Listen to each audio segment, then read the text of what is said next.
Hello and नमस्कार दोस्तों, मैं आरिफ कुरैशी आपका हार्दिक स्वागत करता हूं काव्या क्लासेस के इस ऑनलाइन प्लेटफॉर्म पर।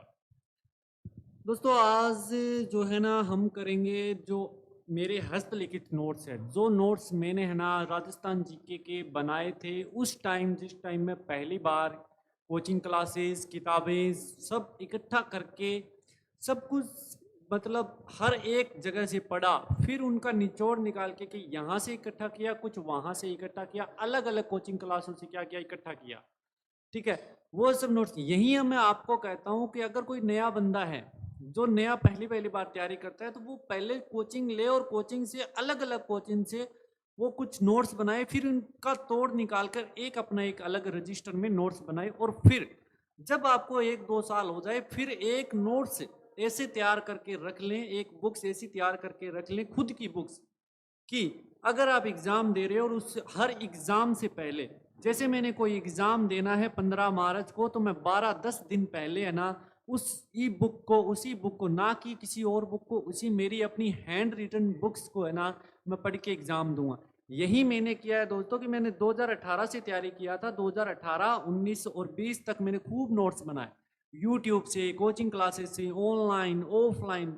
वो नोट्स बना के पहले मैं एक रजिस्टर में इकट्ठा किया, फिर उसी नोट्स को जैसे जैसे एग्जाम नज़दीक आते गए मैं दोबारा पढ़ता, फिर पुनः पढ़ता, ऐसे करके है ना मैंने अपनी तैयारी मजबूत की। और आज मेरा पटवारी में सिलेक्शन होके भी मैं त्याग पत्र दे के आ चुका हूँ, क्योंकि already I am selected in senior typist railway, जिसकी ज्वाइनिंग होनी बाकी है। मे बी 10-15 अप्रैल तक इसकी ज्वाइनिंग हो जाए। तो वहीं आज आपको कुछ बता रहा हूँ, कुछ मेरे हस्तलिखित नोट्स है। ये पहले क्यों नहीं लाया, कुछ के क्वेश्चन होंगे तो ये पहले जो ये रजिस्टर है ना ये लॉस्ट हो चुका था, मेरा रजिस्टर लॉस्ट हो चुका था, जो अभी तक घर की साफ सफाई में मुझे अभी बाहर निकल के मिला है। क्योंकि मुझे तैयारी छोड़े हुए लमसम लमसम आपको बताऊं तो जून में मैंने तैयारी छोड़ दी थी। लास्ट तैयारी पढ़ा था मैं एनटीपीसी के लिए जून 2022 के लिए। अभी आप देख लो मेरे को कितने महीने हो गए, 10-12 महीने हो गए, मेरे रजिस्टर वगैरह कुछ का अता पता नहीं है, सब गायब हो चुका। घर के हालात सिचुएशन ऐसी थी। आज मुझे ये कहीं इधर उधर से रजिस्टर मिला है जिसमें बहुत सारे टॉपिक है। वैसे हम धीरे धीरे इन टॉपिक्स को क्लियर करेंगे, आप देख लेना। अगर आपको समझ में आता है, समझ में आता ही होगा, बढ़िया तरीके से एकदम बनाए हुए। राइटिंग की बात करें तो भैया राइटिंग कोई नहीं देखता, हमें आरएएस मेंस नहीं देना है, हमें छोटी मोटी जॉब सिक्योर करनी है, तो राइटिंग पे ध्यान मत देना। राइटिंग नॉर्मली थी, कोई दिक्कत नहीं है, लेकिन फिर भी आपको लिखा हुआ समझ में आएगा। ठीक है, आज का अपना पहला चैप्टर रहेगा राजस्थान का नामकरण, कि राजस्थान का नाम कैसे पड़ा। आपको पता है कोई भी बच्चा पैदा होता है तो वो जन्म से अपने साथ नाम, ये तो है नहीं कि पैदा होते ही नाम आधार कार्ड साथ में आ गया, नहीं, उसका नाम रखते हैं, अलग अलग नामकरण किया जाता है। कोई कुछ कहता है, कोई कुछ कहता है, जैसे कोई कालियो कह देता है, कोई का धोलियो, कोई का कालियो, कोई का पीलियो, कोई का मक्कू, कोई का सुभाष, जो भी अलग अलग नाम है, नहीं मतलब अलग अलग नाम दे दे। तो यही बात हम यहाँ पढ़ेंगे कि राजस्थान को अलग अलग व्यक्तियों ने क्या दिए, अलग अलग नाम दिए। राजस्थान को अलग व्यक्ति आए और उन सब व्यक्तियों ने अलग अलग नाम देते चले गए, और उनकी वजह से अपना जीके जो है वो और बढ़ता चला गया। उनको तो क्या है, उन्होंने नाम दे दिए और अपना जीके आगे बढ़ता गया। ठीक है, पहली बार करते हैं कि एक नाम पड़ता है राजस्थान का राजपुताना। राजपुताना नाम पड़ा, क्यों पड़ा और किसने दिया? तो राजपुताना नाम दिया वो किसने दिया? जॉर्ज थॉमस ने दिया। राजपुताना नाम जो है ना जॉर्ज थॉमस ने दिया, जो कि जॉर्ज थॉमस कहाँ के थे? आयरलैंड के निवासी थे और सर्वप्रथम शेकावाटी प्रदेश में आए थे। जॉर्ज थॉमस ने ये नाम दिया 1800 ईस्वी में। ये नाम क्यों दिया, कारण क्या था कि राजपुताना नाम देने का मतलब यही था कि इनका अर्थ था राजपूतों का वर्चस्व है। अभी आपको पता है कि राजस्थान में राजपूत ही ज्यादा रहते थे, राजपूतों का वर्चस्व था। इसी कारण जॉर्ज थॉमस ने इन वर्चस्वों को देखते ही क्या नाम दिया? राजपुताना। एक हो गया आपका नाम कौन सा? राजपुताना। बात करते हैं जॉर्ज थॉमस की। तो देखिए जॉर्ज थॉमस जो है ना सर्वप्रथम आपके शेखावाटी प्रदेश में आए। शेखावाटी बोले तो चूरू सीकर झुंझुनू, चूरू सीकर झुंझुनू वहां पे आए थे। और कहां से आए थे? ये आए थे आपके कहां से? आयरलैंड से आए थे। आयरलैंड से आपके आए थे कौन? George Thomas. ठीक है, आयरलैंड से जॉर्ज थॉमस आए थे और जॉर्ज थॉमस की मृत्यु अपने ही भारत के बीकानेर शहर में हुई। अपने ही भारत के किस शहर में हुई? बीकानेर में हुई। किसकी मृत्यु? जॉर्ज थॉमस की मृत्यु। ठीक है, अब राजपुताना नाम तो दे दिया, इसका पता कहां से चला? ठीक है, आपने देखा कि राजपूताना नाम दिया राजस्थान को, राजस्थान को क्या नाम दिया, राजपूताना। तो इसका पता चला, एक बुक आती है कौन सी, the military memoirs of George Thomas. The military memoirs of George Thomas, एक पुस्तक आती है the military memoirs of George Thomas. उस बुक में पता चला है कि जॉर्ज थॉमस ने राजस्थान को राजपूताना नाम दिया, जिसका शाब्दिक अर्थ होता है राजपूतों का वर्चस्व। ठीक है, यहां तक क्लियर है। नेक्स्ट है कि शेखावाटी प्रदेश के अंदर कितने जिले आते हैं, 3 जिले आते हैं। आपको देख लिया, चूरू, सीकर, झुंझुनू। अब पुस्तक है the military memoirs of George Thomas, इसके प्रकाशक कौन थे, लॉर्ड वेलेजली। आपको पता होगा लॉर्ड वेलेजली को क्या कहते हैं, लॉर्ड वेलेजली को कहते हैं सहायक संधि का जन्मदाता। सहायक संधि का जन्मदाता, मैं लिख देता हूं, सहायक संधि का जन्मदाता। ये किसे कहते हैं, लॉर्ड वेलेजली को कहते हैं। और लॉर्ड वेलेजी क्या थे, ये बंगाल के गवर्नर जनरल थे अप्रोक्सीमेटली 1800 के आसपास। और 1800 में उसने नाम दिया George Thomson Rajputana. Lord Wellesley सहायक संधि का जन्मदाता कहलाता है। और शेखावाटी प्रदेश के अंतर्गत कितने जिले आते हैं, चूरू, सीकर और झुंझुनू। ये नोट्स उनके लिए बहुत ही बढ़िया साबित होंगे जो पहली बार तैयारी कर रहे हैं। मैं ये नहीं कह रहा जो धुरंधर है भैया 3, 4, 5, 6 साल लगे और मेरे वीडियो देखे, मैं बिल्कुल नहीं कह रहा। ये नोट सिर्फ बेसिक ही है, जो बेसिक ही क्लियर होंगे, ऐसे मतलब इसमें डीपली नहीं है इसमें। हाँ, लेकिन इन्हीं नोट्स में मैं बता दूं, मैं सेंट्रल लेवल की तैयारी करता था। किसकी तैयारी करता था, सेंट्रल लेवल की। मैं एसएससी की तैयारी करता था, लेकिन फिर भी मेरे पे ऊपर विवाद चल जाते हैं। कई लोग कह देते हैं कि तेरा तुक्के से पटवारी में हुआ, तुक्के से पटवारी में हुआ। लेकिन तुक्के से पटवारी में नहीं हुआ। पटवारी का रीजन यही था, सेंटर में जो सिलेबस था उससे हटके सिर्फ और सिर्फ राजस्थान जी के अलग था, किसमें, पटवारी में। बाकी सब एसएससी रेलवे वाला कवर ऑलरेडी था मेरा। लेकिन ये 2018 एलडीसी की ये जो नोट्स थे ना, एलडीसी 2018 में मैंने तैयार किए थे। इन नोट्स से मैंने राजस्थान जी के सिर्फ और सिर्फ मेरी इस बुक को पढ़ा, और उसी से आपको पता है शायद लमसम 60 या क्वेश्चन आए थे, और उसमें से मेरे लमसम बहुत ज्यादा क्वेश्चन सही हो गए थे। इस वजह से मेरा राजस्थान जी के सही होने के कारण ही मेरा पटवारी में क्या हुआ, सिलेक्शन हो गया। ठीक है, यहाँ पर लिया आपने शेखावाटी प्रदेश। दूसरा नाम आता है कौन सा, रायथान। दूसरा नाम पढ़ेंगे हम रायथान या रजवाड़ा। राजस्थान का दूसरा नाम पड़ा क्या, रायथान या रजवाड़ा। नाम किसने दिया, कर्नल जेम्स टोड ने। कर्नल, इसके बारे में आपने सुना ही होगा, ये बड़ा ही खतरनाक आदमी है। इसी की वजह से जो ना पूरा मतलब ज्यादातर इतिहास किसकी वजह से पढ़ा है, इस जेम्स टोड की वजह से बड़ा है। ये ना होता तो मतलब आज से 2015 में मेरा सिलेक्शन होता था। इसकी वजह से बहुत ज्यादा जीके पढ़ने को राजस्थान में मिलता है, हर जगह। ये जो घोड़े वाला बाबा ना, इसका हर जगह है ना नाम मिलता है। इसकी बदौलत राजस्थान जीके इतना मतलब हाई हो गया, वरना मेरा 15 पटवारी में भी सिलेक्शन हो जाता। तो देखते हैं इसके बारे में कि इसने क्या नाम दिया, रायथान या रजवाड़ा नाम दिया, जो कि अपने राजस्थान को किसने, कर्नल जेम्स टोड के द्वारा। ठीक है, शाब्दिक अर्थ क्या होता है, शासकों का निवास स्थान। यानी इसने देखा कि इसमें शासक महाराणा प्रताप हो गए, बहुत सारे शासक कुंभा हो गए, ये शासक के करते हैं निवास, शासक बहुत ज्यादा थे, तो शासकों का निवास स्थान, इसके अनुसार इसने नाम दे दिया रायथान या रजवाड़ा। और सबसे पहले यह नाम दिया गया, सबसे पहले राजस्थान को पहला नाम कौन सा था, पहला ही पहला, तो वो यह नाम था कौन सा, रायथान या रजवाड़ा। किसके द्वारा दिया गया, कर्नल जेम्स टोड के द्वारा दिया गया। फिर नाम आता है एक राजस्थान, जो कि वर्तमान में राजस्थान नाम है। वो किसने दिया, वो भी इसी जेम्स टोड ने दिया। वो भी किसने दिया, कर्नल जेम्स टोड ने नाम दिया। कौन सा, जो वर्तमान में राजस्थान नाम है, वो राजस्थान नाम दिया कर्नल जेम्स टोड ने। अपनी उनकी एक बुक है, क्या नाम है, the annals and antiquities of Rajasthan.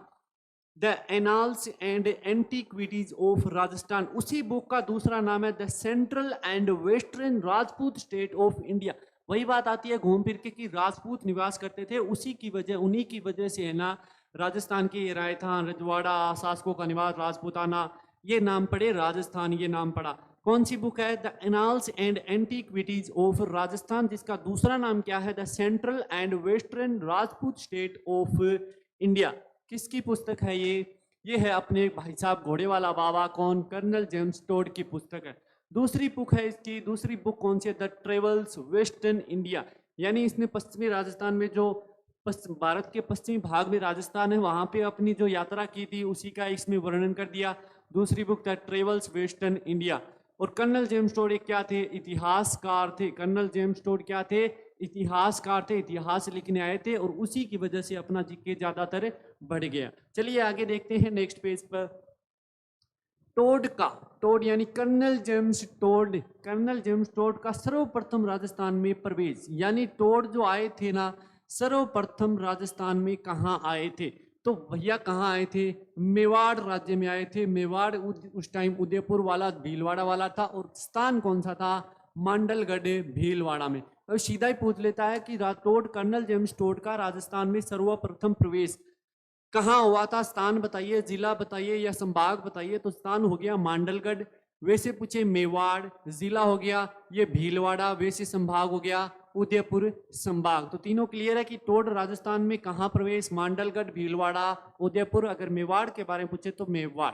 ठीक है। कर्नल जेम्स टोड पहले क्या थे? पहले आर्मी में कर्नल थे। कर्नल जेम्स टोड पहले आर्मी में कर्नल थे। ओ भाई जे आर्मी में कर्नल ही रहे तो बढ़िया काम हो जाए। तो मतलब बहुत ज्यादा जीके अपन पढ़ने को नहीं मिल तो सारी खत्म, जड़ी खत्म हो जाती। बहुत मतलब राजस्थान में सिलेक्शन लेना वो एकमात्र जरिए मैं अगर बताऊं नहीं तो सबसे ज्यादा टफ वाली चीज है कि राजस्थान जीके को नहीं लोगों ने सबसे ज्यादा। इंडिया जीके बहुत आसान है, राजस्थान जीके के कंपैरिजन करे अगर इंडिया जीके से तो बहुत आसान है। इतना सा है, ऐसा मान लो एक छोटा सा तालाब और एक बड़ा सा समुद्र है, तो राजस्थान जीके एक समुद्र है जिसे पार करना बहुत मुश्किल है और भारत जीके एक छोटा सा तालाब है, हर कोई तैर कर ही निकल जाएगा।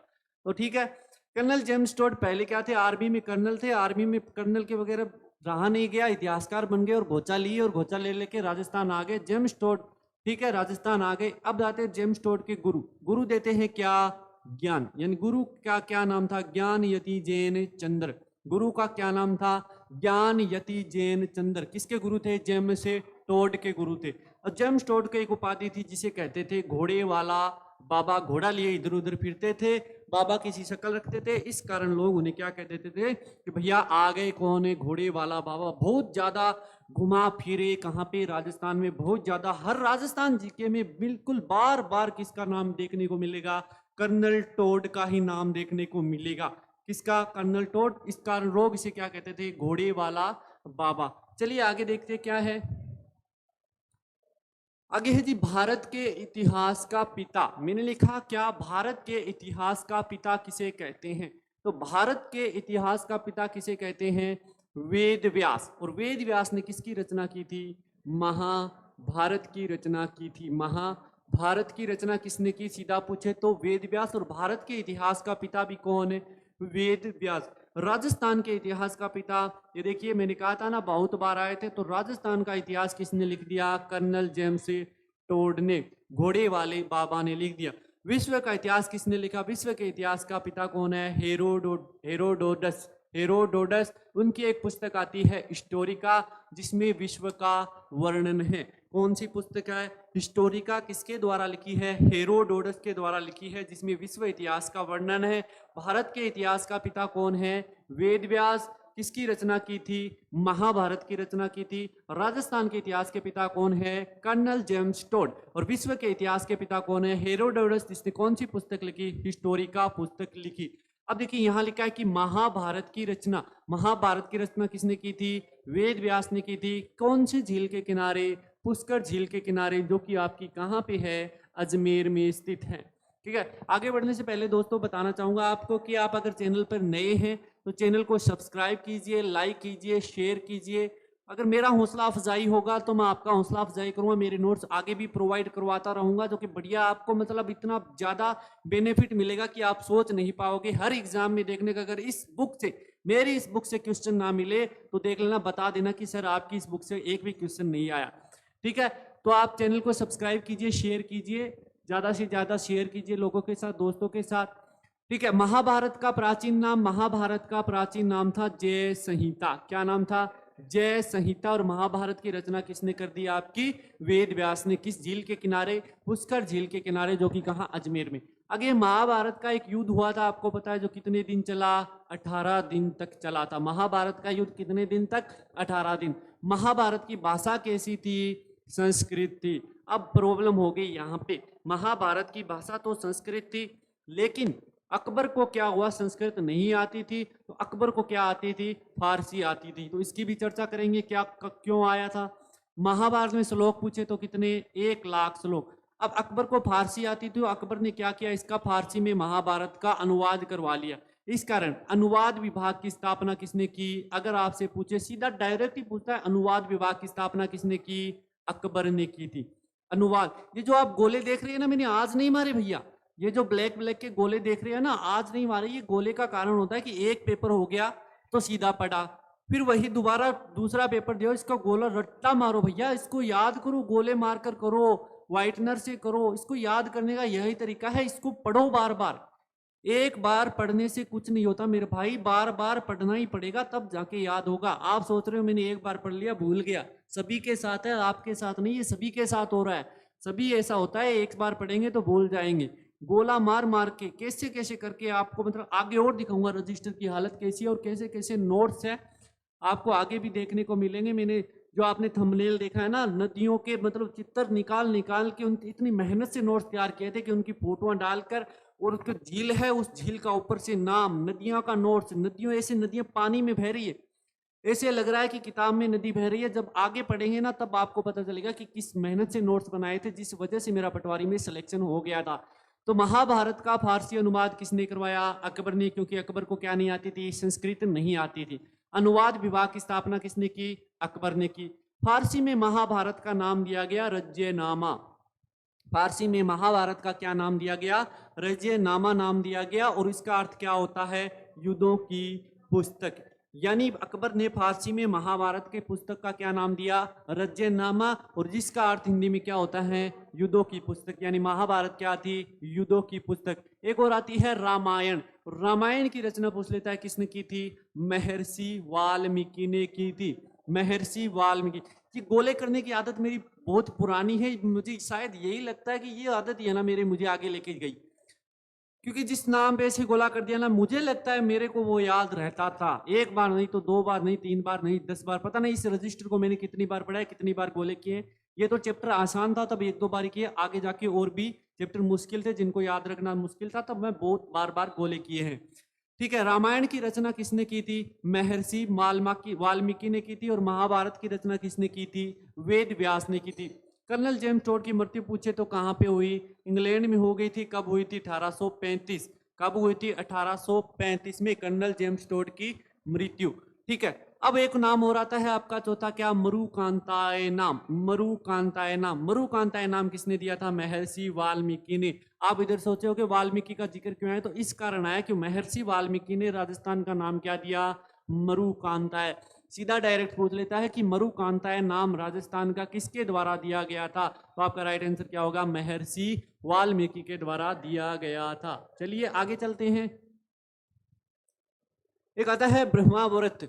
ब्रह्माव्रत, ब्रह्माव्रत नाम किसने दिया गया, तो आपने वेद सुने होंगे, 4 वेद हैं, उन एक वेद आता है ऋग्वेद। ऋग्वेद में राजस्थान का क्या नाम आता है, ब्रह्माव्रत। आपको ये नाम अलग अलग किसने दिए वो सब याद रखने हैं, तभी आप क्वेश्चन को कर पाओगे। आ जाता है डायरेक्ट क्वेश्चन, तो ऋग्वेद में राजस्थान को क्या कहा गया है, क्वेश्चन आ सकता है कि ऋग्वेद में राजस्थान को क्या कहा गया है। तो आपने पढ़ा होगा तो याद होगा क्या कहा गया है, ब्रह्माव्रत। वेद के बारे में पढ़ लेते हैं। वेद कितने हैं भैया, 4 वेद है। एक वेद है कौन सा, ऋग्वेद, यजुर्वेद, सामवेद और अर्थवेद।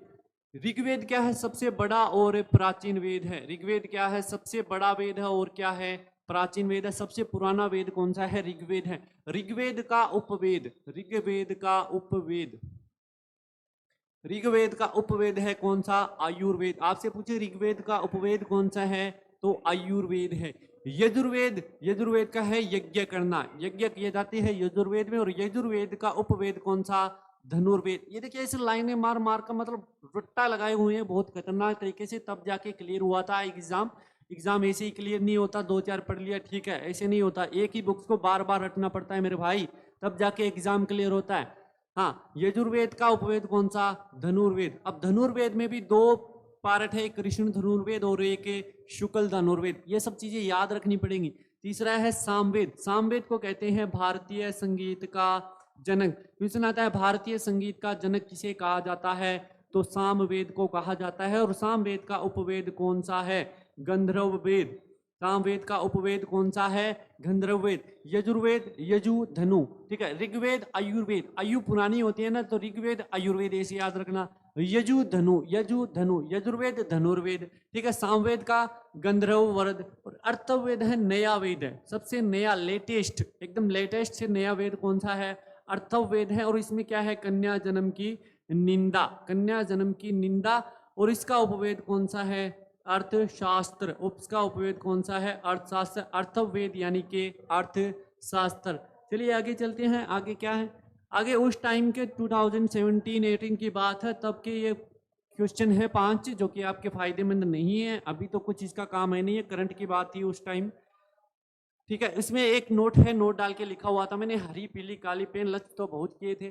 बाड़मेर जिले के मुनाबाव स्टेशन से थार एक्सप्रेस चलकर पाकिस्तान जाती है, ठीक है। बाड़मेर जिले से चलती है कौन?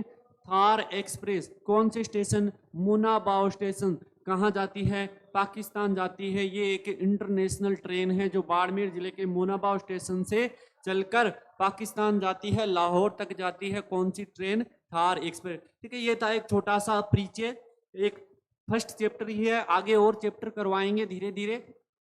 इसका रिस्पॉन्स देखिए अगर आपको चाहिए ना तो एक हाथ से दो, एक हाथ से लो। अगर आप बढ़िया शेयर करो, बढ़िया लाइक करोगे तो मैं भी चाहूंगा कि आपको बढ़िया नोट्स प्रोवाइड कराऊं और बढ़िया मेरे नोट्स प्रोवाइड करो। आप बीच में रुक जाऊंगा तो मैं भी भैया देखता हूँ, सीधी बात है, बीच में ही रुक जाऊंगा। तो वो आप पर है कि आप अगर अच्छा करोगे तो मैं भी आपके लिए अच्छा करूंगा, ठीक है।